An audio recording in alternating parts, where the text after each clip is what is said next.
Turashuhuje bene data mwese bakundwa bo muri Kristo, tubashuhuje mu izina rya Yesu, tunejejwe n'Imana mu mutima kongera kuvuga amagambo ye. Izina ry'Imana nirihabwe icyubahiro. Ni Uwizeye Françoise utuye mu gihugu cy'u Rwanda nangwa se wo mu gihugu cy'u Rwanda, akarere ka Karongi. Imana iduhane umugisha. Nk'uko nsanzwe nkunda kubivuga kuri iyi cano iracyari nshya, ntabwo yari yamara igihe, ariko uko umwami Imana azajya adufasha tuzajya tuvuga amagambo y'Imana. Intego yayo ari ukugira ngo tujye tubona uburyo twasenga nangwa se gukomeza kuba mu gihagararo, tukagira igihagararo cy'amasengesho, tukajya tugira fondasiyo y'aho twatangirira isengesho. Imana ibaha umugisha. Natangira ndirimba akaririmbo k'akanya gatoya mu izina rya Yesu. Mana wo wameneye amaraso ukabaha imbaraga z'umwuka wera, ukabaha n'impano z'umwuka, Mana udufashe twe kugwa. Mana wo wameneye amaraso ukabaha imbaraga z'umwuka wera, ukabaha n'impano z'umwuka, Mana ubafashe be kugwa. Mana udufashe twe kugwa, Mana uduyobore twe kugwa, Mana udufashe twe kugwa. Mwami Mana udukomeze twe kugwa, Mwami udufashe twe kugwa, Mwami udukomeze twe kugwa, Mwami udufate twe kugwa. Mwami Mana udukomeze twe kugwa. Mana fasha abaririmbyi be kugwa, Mana fasha ababwiriza be kugwa, dore barabwiriza tugafashwa. Mwami Mana ubakomeze be kugwa. Mana fasha ababwiriza be kugwa, Mana fasha abaririmbyi be kugwa, dore bararirimba tugafashwa. Mwami Mana ubakomeze be kugwa. Mwami udufashe twe kugwa, Mwami udukomeze twe kugwa, Mwami udufashe twe kugwa. Mwami Mana udukomeze twe kugwa, Mwami udufashe twe kugwa, Mwami udukomeze twe kugwa. Mwami Mana udukomeze twe kugwa. Amena. Turashaka kuvuga ijambo ry'Imana rivuga ngo kuba maso mu kigeragezo, kuba maso mu kigeragezo nangwa se ba maso mu kigeragezo, kuko mu kigeragezo burya si aho umuntu akwiye kuba yasinzirira. Ubuherutse twavuze ijambo ry'Imana kuri iyi cano, ariko nanone mbere y'uko dukomeza twashakaga kugira ngo mu gihe cyose wumvishe iri jambo ry'Imana ujye ukanda subscribe, kubwo kugira ngo rizajye rikugeraho bitakugoye, nangwa se kugira ngo nunaribona rikagufasha uryoherereze abandi. Imana ishimwe. Twumvishe rero yuko tugomba kuganira ku magambo mbere yo gusenga nangwa se mbere yo kugira ngo dufatanye uburyo bw'isengesho. Twumvishe tugomba kuvuga ku magambo y'Imana aboneka muri Mariko ibice 14 umurongo wa 37. Mwene data aradufasha kubwo gusoma uwo murongo. Mariko ibice 14 umurongo wa 37 aradufasha mu izina rya Yesu Kristo. Reka dusome mu izina rya Yesu. Tuyosoma mu gitabo cya Mariko ibice 14 umurongo wa 37. Araza asanga basinziriye, abaza Petero ati, Simoni, urasinziriye?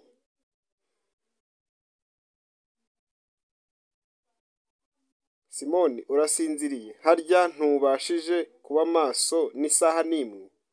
Amen. Arongera mwene data asubiremo uwo murongo.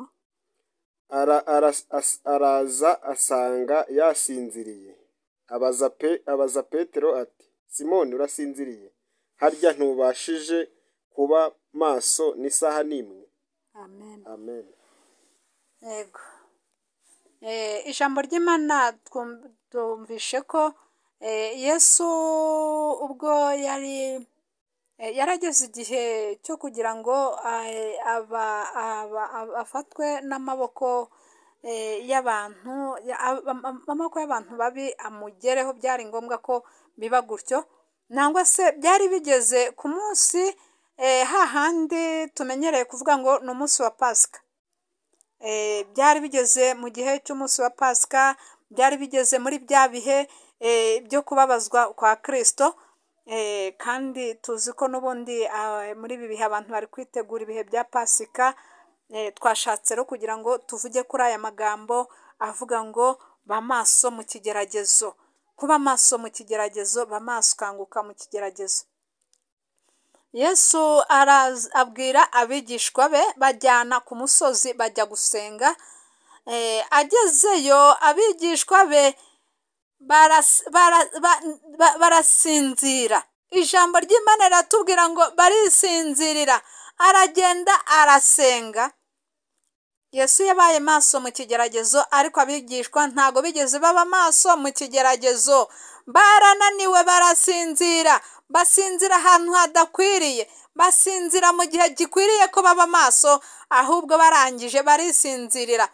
Yesu araza arabakangura, arababwira nimube maso mutagwa mu moshya. Ni ukuri gusenga bishobora kugukomeza ukaba utagwa mu moshya, ikigeragezo ukakibamo ariko ntugwe mu moshya y'ikigeragezo. Noneho araza arabakangura, yasanze basinziriye, arababwira ngo nimube maso. Barongera asubira kujya gusenga. Atari yatera intambwe, barongera barisinzirira. Arongera aragaruka arabakangura. Agarutse kubakangura aravuga ngo Petero, Simoni, urasinziriye? Aravuga ngo nimube maso, nangwa se nitubane maso. Yesu arababwira ngo nimube maso, ariko kambabwire ngo mbese iki gihe turimo ugeze hehe? Ibitotsi bikugeze he? Ko nzi neza ko ibigeragezo nta muntu utabifite, twese dufite ibigeragezo, ariko turasinziriye. Ese musinziriye mu buhe bwoko? Ese ibitotsi bigusinzirije ni ibihe? Ese usinziriye bikwiye kusinzira? Abantu barasinziriye, abantu basinzirijwe n'ibigeragezo. Nuko birangije Petero arasinzira, ariko Yesu aramubwira ngo ba maso. Iyi saha ndashaka kukubwira ngo nawe ba maso mu kigeragezo.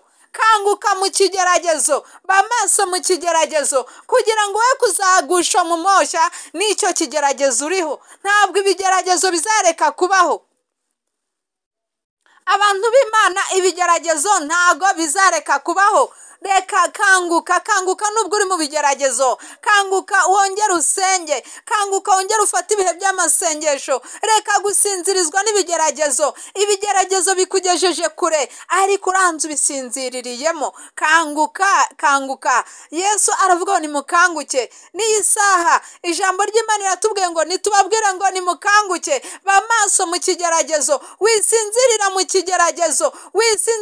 kigeragezo, ahubwo kanguka kugira ngo ubashe kubona intsinzi. Kanguka ubashe kubona intsinzi, utagwa mu moshya ya Satani. Satani atakoshya akagufatira muri ibyo bitotsi, akakwereka ko ibyo urimo ari ntacyo bivuze, akakwereka ko ibigeragezo bizakwica, akakwihebesha. Kanguka ayo moshya ya Satani ataza kugufata, ariko nuba uri gusenga ukaba uhagaze neza ntabwo uzagwa mu moshya. Yesu aravuga ngo nimukanguke mutagwa mu moshya. Igihe cyose uzarekura gusenga, amoshya ya Satani azaba menshi. Satani azakuzanira ubwihebe mu kigeragezo, Satani azakwereka ko utazasubizwa mu kigeragezo, Satani azakwereka ko ibyawe byarangiye, Satani azakwereka ko ukwiriye no kwiyahura kuko ibyawe byarangiye. Satani azakuzanira amoshya menshi. Satani azaza koshya umutima wawe. Ba maso mu kigeragezo kugira ngo utagwa mu moshya.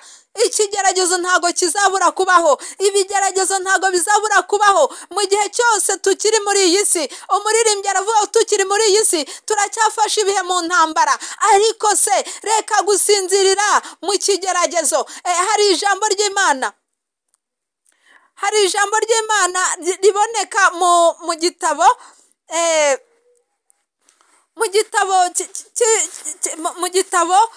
kivuga ngo Sizera yarasinziriye.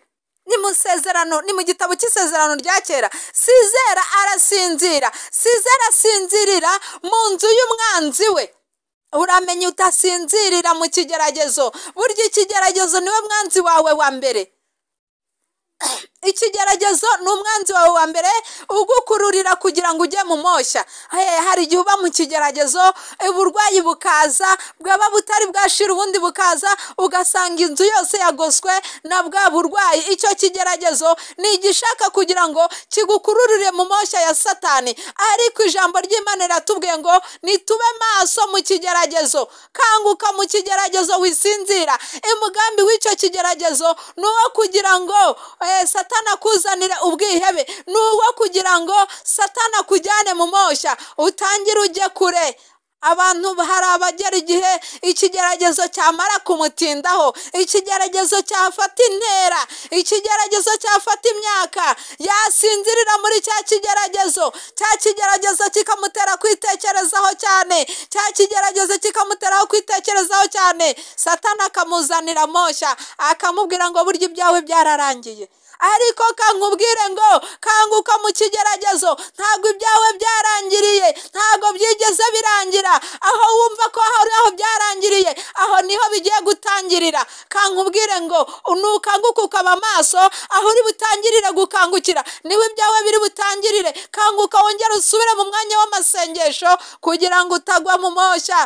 Ayo moshya yakujyana kwiyahura, ayo moshya yagutera kuva mu byizerwa, ayo moshya yagutera kujya mu biyobyabwenge, ayo moshya yagutera gukora ibidashoboka, ayo moshya yakujyana kunywa ibintu bidakwiriye. Kandi nyamara wakabaye maso, ntabwo ikigeragezo cyakagombye kukunesha ngo usinzire. Reka ube maso mu kigeragezo. Kanguka mu kigeragezo kugira ngo utagwa mu moshya. Kanguka mu kigeragezo kugira ngo utagwa mu moshya. Sizera amaze gusinzira, Sizera yirukankwaga igihe cyo Abisirayeli bagiye kurwana, igihe bari kumwe n'umuhanuzikazi Debora, noneho baraneshwa kuko Imana yari yabatanze, Imana yari yabakuyeho amaboko. Barangije Abisirayeli barabarwanya. Sizera aragenda ajya kuryama mu nzu y'umwanzi we, arangije afata igitotsi arakurura. Umva kankubwire ngo muri ibyo bitotsi uri gusinziriramo, Satani azaza kwiciremo, azakujyana kure, azakujyana mu bwihebe. Nyamara nyuma y'ubwihebe ni urupfu, nyuma y'ubwihebe nta byiringiro, nyuma y'ubwihebe mbebe nta buzima, ariko nyuma yo gukanguka, kanguka mu kigeragezo kugira ngo ibyawe bitangirire aho ngaho. Reka Imana iduhane umugisha. Ni ukuri, reka ucyumva iri jambo, kanguka mu kigeragezo. Yesu aravuga ngo nimube maso, nimube maso mutagwa mu moshya. Namwe nimube maso mutagwa mu moshya. Wasengeye icyifuzo igihe kirekire, usengera icyifuzo igihe kirekire, ugera igihe urasinzira, usinzirira ku bitambo, ugera igihe usinzirira ku bitambo.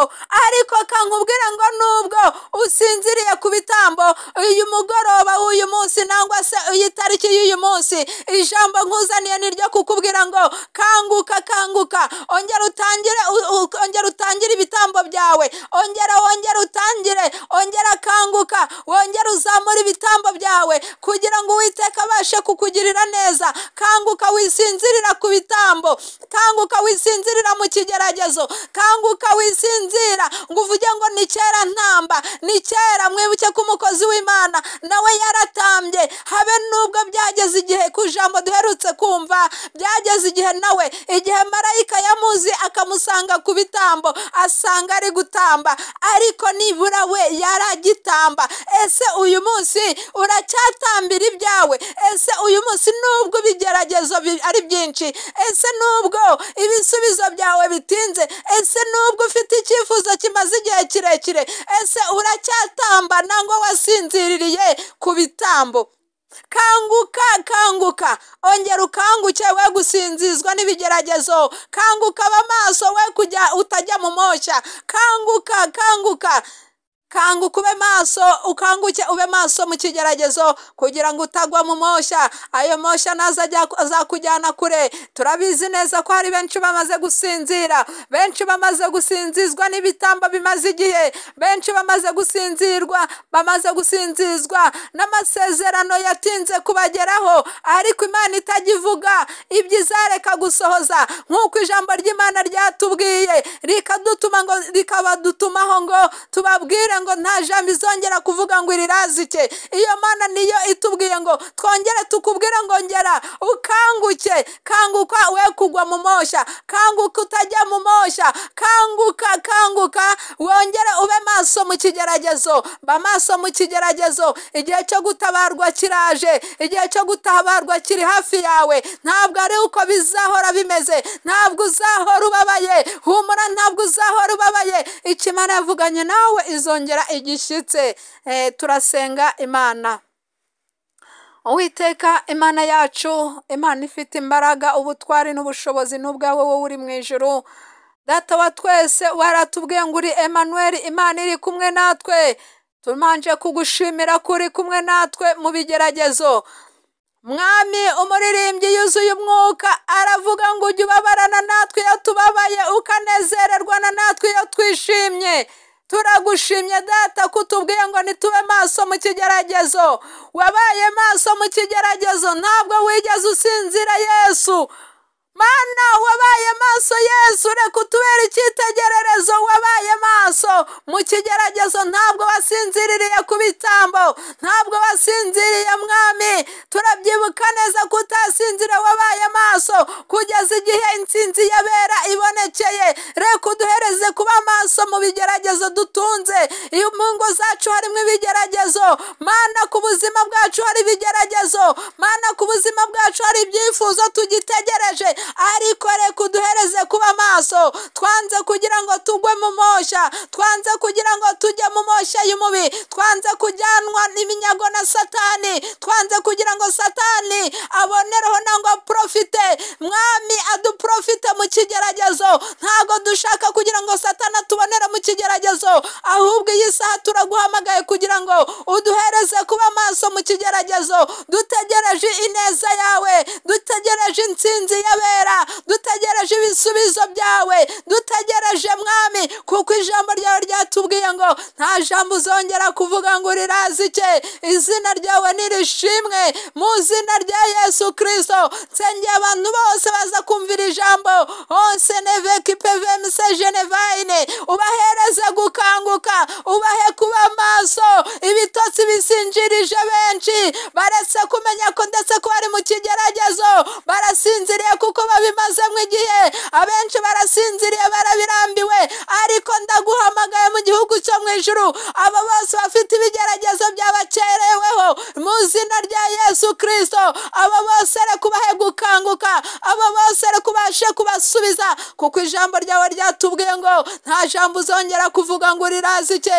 Nanjye mpamagaye abo bantu bawe mwami, ndaguhamagaye ku bantu bawe Mana, ndakwemvise ku bantu bawe kugira ngo uzubagirire neza. Reka Mana ubasoreze amasezerano, reka ibyifuzo bya buri wese ugenda ubitunga inkoni mu izina rya Yesu Kristo. Uwo watunze inkoni aranezererwa, natwe duhamagaye mwami kugira ngo upfumbature igipfunsi cyawe, abantu bawe babasha kwakira umugisha uguturukaho, abantu bawe babasha gusubizwa biguturutseho mu izina rya Yesu Kristo. Duhamagaye intsinzi yawe, duhamagaye gukanguka guturutse kuri wowe. Reka udukangure mwami, reka mwami udukangure abasinziriye mwami kubw'ibigeragezo, ubashe kubahereza kuba maso, ndetse abasinzirijwe n'amasezerano babuze Mana yanze gushyika, reka ubashe kubasubiza kubwo kugira ngo bakangure mu izina rya Yesu Kristo. Abamaze kunanirwa bakabivamo, reka wongere ubagarukeho mu izina rya Yesu. Nanjye mbatuyeho umugisha wo kwakira, mbatuyeho umugisha wo kwakira amasezerano, abari bwumvira ijambo bakira amasezerano mu izina rya Yesu Kristo, bashyikirweho n'amasezerano, ibyo bavuganye nabo reka bibashikeho mu izina rya Yesu. Nibakira ibisubizo biturutse kuri wowe mu izina rya Yesu Kristo. Ibisubizo nibibakangure, ibisubizo nibibakangure, ibisubizo nibibakangure mu izina rya Yesu Kristo.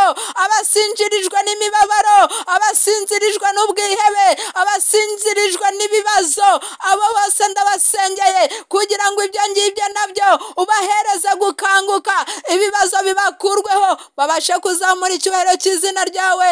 Onse neve kipeve mseje nevailo sage. Nanjye ndagusabye ngo ugere kuri buri mutima, uri bwakirira ijambo, uri bwemere gufata umwanzuro wo gukanguka mu kigeragezo. Tuzi ko ibigeragezo bitazabura kubaho, ariko turakwinginze ngo abari bwumvira ijambo bakemera gukanguka, ufatanye nabo, ufatanye nabo, winjirane nabo mu kigeragezo, ubakomeze mwami. Ijambo ryawe riratubwira ngo uzajya udukomeza no ku munsi mubi. Reka ubahereze gukomera mu kigeragezo, reka ubarinde gusinzirira mu kigeragezo mu izina rya Yesu Kristo. Onte neve kipeve mseje neve ontaye. Ndagushimye Mana kunyeretse usanzije imiyaga yo hirya no hino ku bwoko bwawe mu izina rya Yesu. Ndakunezerewe. Onse nepeve mesevio sage neve kine. Urakoze kuzanya ihumure, urakoze mwami, urakoze ko inkuru y'umugisha ibagezeho, urakoze ko hari bamwe bakiriye mwami, bakaba bakiriye ibisubizo by'amasengesho yabo. Mana habwa icyubahiro abo bose babyakiriye, nanjye mbatuyeho umugisha uturuka kuri wowe. Tugusabye tugushimye mu izina rya Yesu, amen. Amena. Twongeye kubashimira abantu mwese muri butege ubu butumwa amatwi. Imana ibaha umugisha kandi Imana ibarinde, turabakunda. Shalom shalom.